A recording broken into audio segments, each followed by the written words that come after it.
Okay, kind of shifting a little bit here. We had also in the Friday Pioneer Press, they were talking about which great idea would be would you award $1 million for? And what it really was saying was that there's been a failure for St. Paul in its meeting the needs of attracting people to come into St. Paul and use the facilities there. So they were asking for ideas on that. Now, I think that we have to look at coming up with new ideas for St. Paul. And they actually had a list of ideas, but I was a little bit disappointed, and I'd like to have your opinion on it, because I didn't see anything that would really bring more of the public down there, more interest in living in St. Paul, and also in that general idea, improving the tax base. One thing I would like to see, and you haven't seen this for 10 years, because when they redid Kellogg Boulevard, 3rd Street for you old timers, Right. You used to have a car show every Saturday night that went from about Wabasha to about Robert Street. And they blocked that section off. It was in front of, at that time it was the Radisson, now it's the Crown Plaza, and who knows, I understand that's even being rebranded, so I don't even know what that new name is. But that car show attracted a lot of people, because I remember going down there on Saturday nights, even late, around 9:30, 10 o'clock, you still had a lot of people down there. That is something I like to see come back, because it brought out the quote-unquote street vendors. You had the immediate restaurants in the immediate area that surely benefit from it. So if you're going to spend $1 million, matter of fact, you'd only need to spend $100,000 at most, and even that's a lot. I'd like to see that car show be brought back, that antique car show, because people like antique cars. No matter, if you got the latest Ford, you still like that 1953 Ford Fairlawn, or the 1950 T-Bird that was used in one of Sylvester Stallone's movies. I can't think of what it was called. I think it was called, not the Terminator, but it was a different name. But people love old cars. And I'd like to see that brought back, because you could bring it back for a tenth of the price of what some of the ideas I saw there.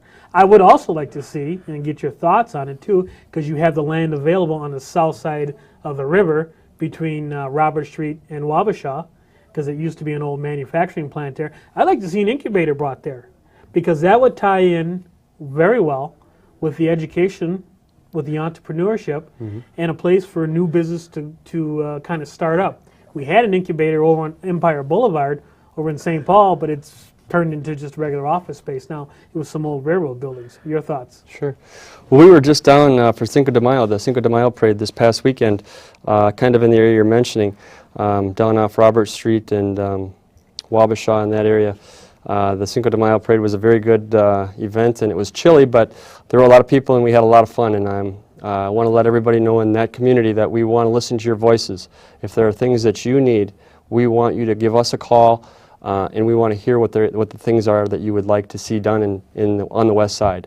As far as the car show, I love old cars. I have a friend who had just bought recently a 34 Buick. It's the most beautiful car I think I've seen. It's completely 3-window coupe. And I mean, you talk about a nice car, this is a nice car. Yes.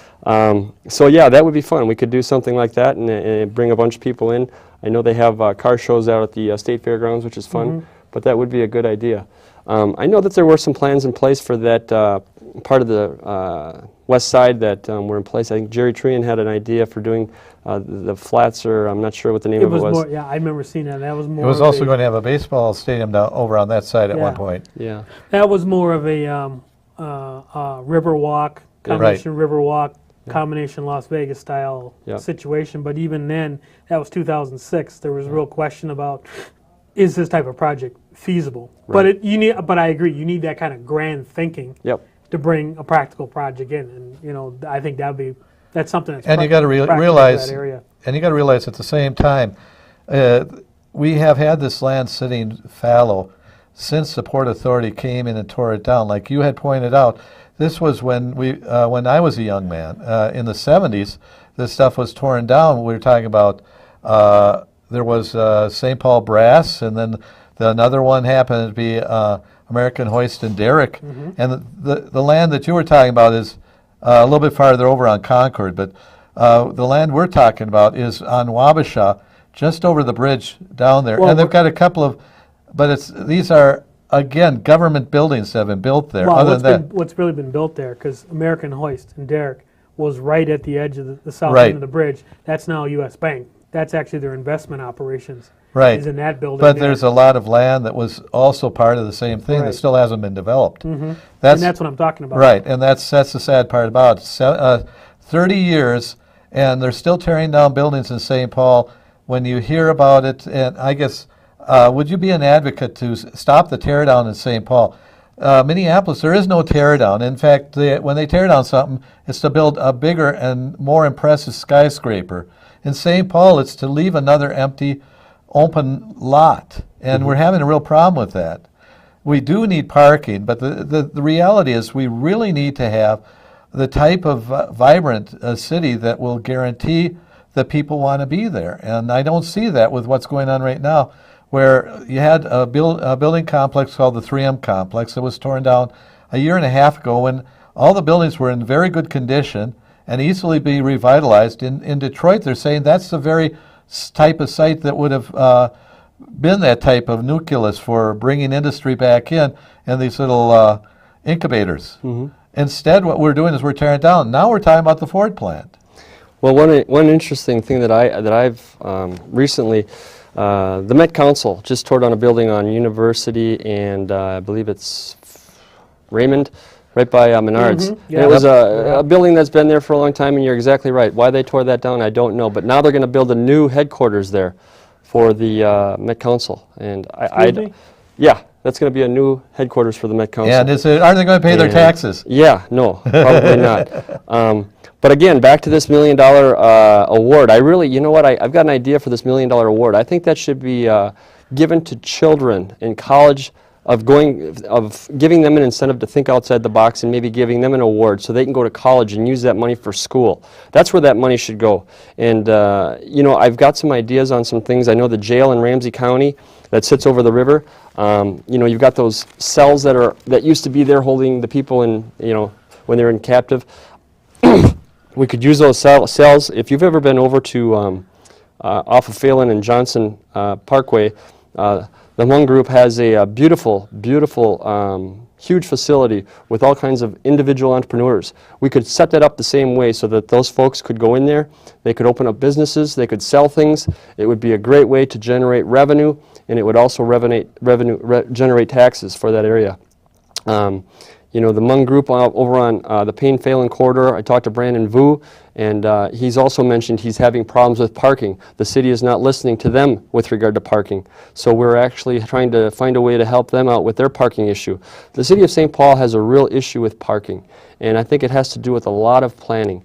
There's things that are happening without proper planning, and that's a real negative. It's almost like- Isn't some of that, though, because they're receiving so much of the money from the Metropolitan Council and the state governments, they don't have to have any hearings? Because I don't see any hearings ever being held. Well, a lot of the things are getting rammed through rather quickly, correct. I know the ballpark is. And when you do look at some of these projects that are happening and the complications of what's happening to the businesses and to the residents, it's not right.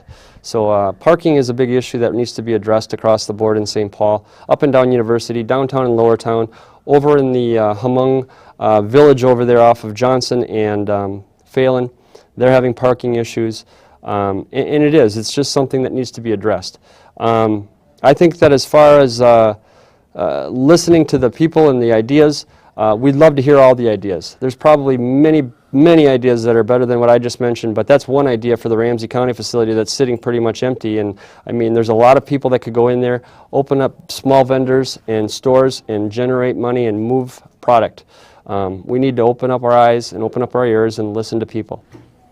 I'm going to put a plug in for another neighborhood too, the